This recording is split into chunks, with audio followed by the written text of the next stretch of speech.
இந்த ஒரு பொம்மை தயாரிக்கிற ஃபேக்டரியில அழகான முயல் பொம்மைலாம் தயாரிச்சுட்டு இருக்காங்க. அதுல ஒரு பொம்மை மட்டும் கொஞ்சம் டேமேஜா இருக்கு. குவாலிட்டி செக் போகும்போது அந்த பொம்மை டேமேஜா இருக்கிறதுனால அதை ரிஜெக்ட் பண்ணி வெளியே தூக்கி போட்டுறாங்க. இந்த டேமேஜ் நம்ம சரி பண்ணாதான் மறுபடியும் ஃபேக்டரிக்குள்ள போக முடியும் அப்படின்னு சொல்லிட்டு ஃபர்ஸ்ட் ஒரு ஷூ ஷாப்புக்கு போகுது.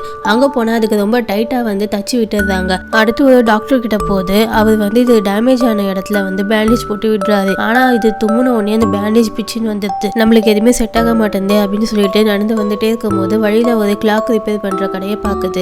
அங்க போனா அது உடம்புல இருந்து அலாரம் அடிக்கிற மாதிரி செட் பண்ணி விட்டுறாங்க. எல்லா இடமும் தேடி அலைஞ்சு ரொம்பவும் சோர்வா கறி வெட்டுற கடைக்கு போகுது. அங்க கறி வெட்டுறதை பார்த்து பயந்து போனது பின்னாடியே வரும்போது ஸ்லிப் ஆகி கீழே விழுது. அப்ப அது உடம்பு மேல ஒரு பிங்க் கலர் நூல் இருக்கு. இது எங்க இருந்து வருதுன்னு சொல்லிட்டு இது அந்த நூலை பிடிச்சிக்கினே போகும்போது கடைசியில அந்த நூல் ஒரு ஷாப் கிட்ட போய் முடியாது. என்ன ஷாப்னா டாய் ரிப்பேர் பண்ற ஷாப். அங்க இருக்க லேடி அந்த பொம்மையை தூக்கிட்டு உள்ள போயிடுவாங்க. இவ்வளவு நேரம் இந்த பொம்மை ஷாப்பா தேடி அலைஞ்சதை பார்த்த அந்த லேடி தான் இந்த மாதிரி ஒரு ஸ்கெட்ச் போட்டு இந்த பொம்மையை இங்க வர வச்சிருப்பாங்க.